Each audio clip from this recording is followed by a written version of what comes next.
Fala galera do Direito Civil, eu aqui, Ana Silvia, professora dessa matéria maravilhosa aqui da Cultive, ajudando você a conseguir conseguir alcançar o teu objetivo de passar no exame da ordem. Aulinha básica hoje, tranquila, vamos falar sobre emancipação, também dentro da parte geral, né, do Direito Civil. Então, se recosta aí, fica tranquilo, água. E não pode esquecer o maravilhoso Código Civil, tá bom? Dá uma olhadinha lá, abre o Vademeco, cadê o Código Civil?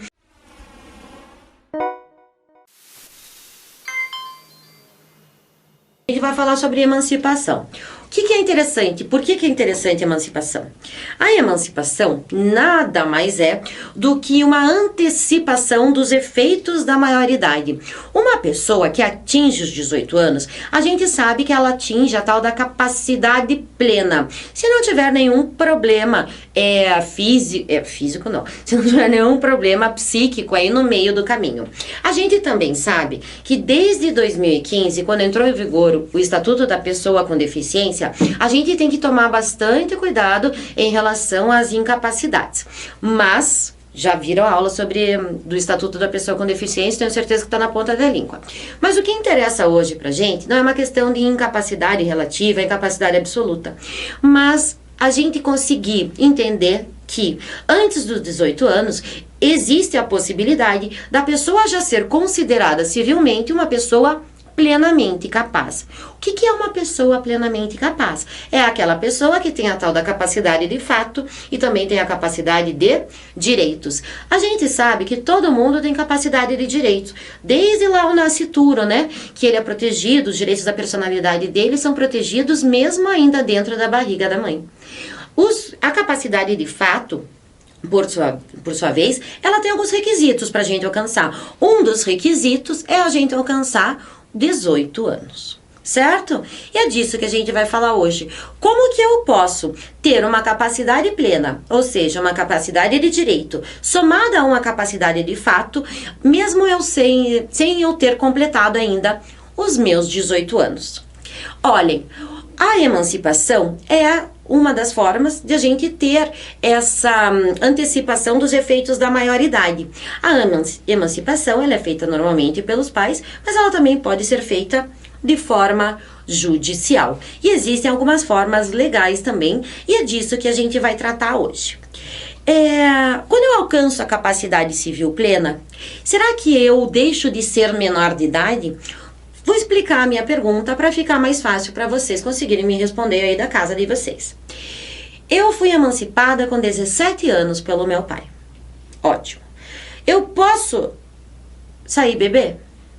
Posso beber no bar? Não, não posso. Eu ainda sou protegida pelo Estatuto da Criança e do Adolescente? Ainda.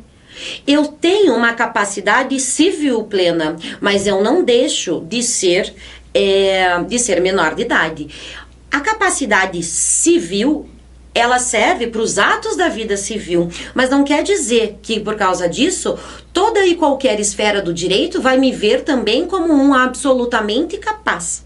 Então a gente está falando de uma capacidade civil plena, ou seja, para exercer os atos da vida civil, aquilo que está dentro do nosso maravilhoso Código Civil. Ok? Então não confunda, não adianta se emancipar aí com 16 anos e querer correr pro bar. Não pode, tá bom? Segura aí, só depois dos 18. Bom, em regra geral, a emancipação ela é feita e ela é definitiva. Não existe revogação. Porém, existe a revogação da emancipação quando a gente tiver perante uma emancipação que foi elaborada com vício na vontade.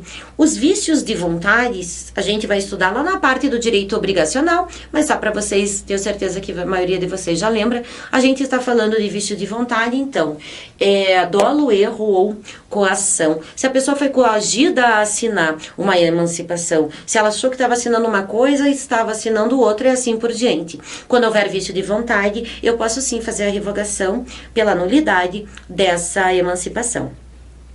A emancipação também, gente, ela é feita através de ato solene. Muito importante isso, sei que já faz um tempo aí que a gente tá com o Código Civil de 2002, mas no Código Civil de 16, a emancipação não tinha ato solene, poderia ser feito até mesmo por instrumento particular. Ambos os genitores, né, os pais assinavam, pronto, a pessoa estava emancipada. Com o advento do Código Civil de 2002, essa regra muda. Agora tem que ser sempre por ato solene. Quais são as formas de emancipação? A gente estava falando no comecinho da aula que existem algumas formas. Vamos começar falando sobre a mais corriqueira, que é a emancipação voluntária parental. Voluntária de quem? Dos pais, porque os pais têm que dar autorização, eles mesmos têm que fazer a emancipação do filho.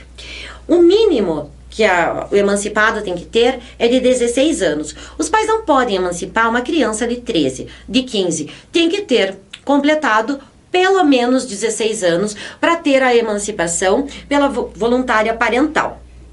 Tem que ter a autorização, tem que ser concedida por ambos os genitores. E se um deles não quiser conceder a emancipação? Imagine um caso em que não vou falar uma criança, uma pessoa de 17 anos, a mãe quer emancipar pelos motivos dela, mas o pai acha que ainda não é momento. O que acontece? Eles não vão conseguir fazer uma emancipação através da voluntária parental. Eles vão ter que mudar. Eles vão ter que entrar em juízo e dizer: juiz, o senhor acha que ele pode ser emancipado, deve ser emancipado ou não deve? Quem vai daí dar o voto Minerva, digamos assim, é o juiz. Ou ele autoriza a emancipação e é feita a emancipação judicial. Por quê? Porque o juiz faz as vezes do pai que antes não queria deixar essa emancipação acontecer. Ou não. Ou ele diz: não, acho que não é caso de emancipação. Ok? O nome que a gente chama quando o juiz vem intervir em relação à emancipação, é suprimento judicial, ok? Só faltou uma coisa a falar sobre a voluntária parental. Tem que ser feito por escritura pública, ato solene. Instrumento particular pode? Não mais, ok? Segunda forma de emancipação, que a gente estava falando agora há pouco, judicial. A emancipação judicial, o emancipado também tem que ter no mínimo 16 anos. E, com a sentença, o juiz deve pedir para a Secretaria Oficial Cartório para que conste que aquele menor, antes menor, agora é emancipado. Exemplo de emancipação judicial, a gente acabou de falar, quando tem que ter o suprimento judicial, quando os pais não se acertam. Será que vai ser emancipado ou não? Terceira forma de emancipação, a legal. Toda vez que a gente fala legal, a gente sabe que está falando que é imposição da lei, vem por força de lei. E existem alguns tipos. Começando, emancipação matrimonial. Aquele que se casa entre 16 e 18 anos, ele vai ser automaticamente emancipado. Normalmente a pessoa que casa, sai de casa, vai viver a vida dela, vai ter filhos, ter emprego, pagar suas contas, ou seja, ele vai fazer todos os atos da vida civil. Ele vai contrair obrigações, ele vai ter direitos. Então, aquele casado entre 16 e 18 anos, ele é automaticamente, após o seu casamento, considerado emancipado. Pergunta clássica: união estável. Vou morar com uma pessoa, estou exercendo a união estável, tenho um companheiro, tenho 17 anos. Eu ir morar com alguém, configurando assim a união estável, eu sou também automaticamente, pela lei, emancipado? Não. União estável não emancipa ninguém, ok? Pela união estável não existe emancipação, somente pelo casamento formal, certo? Não caiam nessa. Então é aquela outra crítica, né? Às vezes a gente chega aqui para criticar.